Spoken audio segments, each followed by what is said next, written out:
China, life in the fast lane, 21st century style.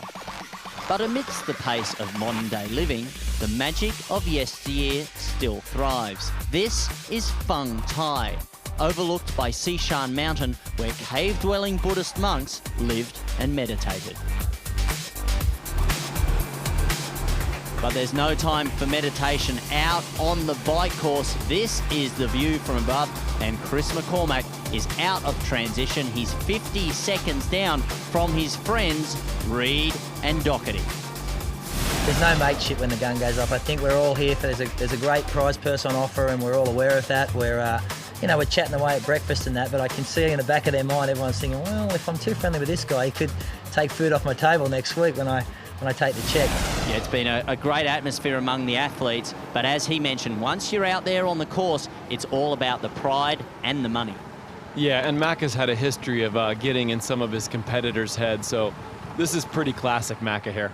So he's now got his cycle shoes on, very aerodynamic helmet. This is where the race really starts. Checking back in at the women's race, there goes Sarah Groff by. Here comes Nikki Samuels closing in on Sarah here. Well, it looks like Sarah put a little bit of time on Samuels. This is the toughest part of the course. Once again, up the hill and into transition. These two have a good lead, but of course they are not as close together as we saw with Reed and Doherty. Yeah, and that makes it a tough race here. You know, although drafting is not legal in this race, having someone to pace off of really does help you out on the course. Nikki Samuels now chasing Groff.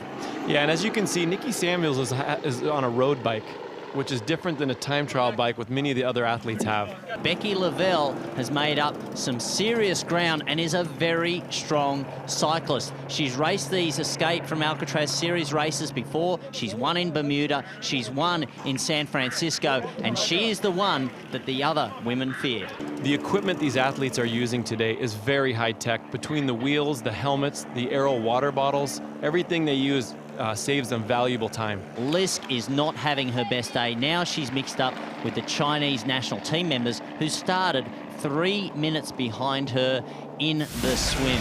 It's a tough day for her. Let's take a look at the bike course. It's fast, it's scenic, it's predominantly flat, and that starts off with these wide open boulevards.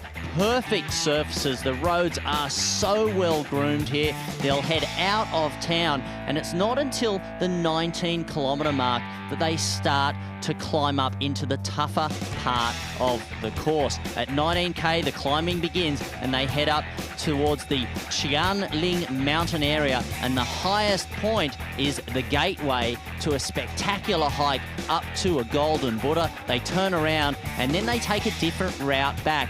Narrow, winding roads through little villages, and then they hit the wide open boulevards once again, and it's a high-speed rocket straight down towards the transition area, where they will put their run shoes on and then head out for the 10-kilometre run.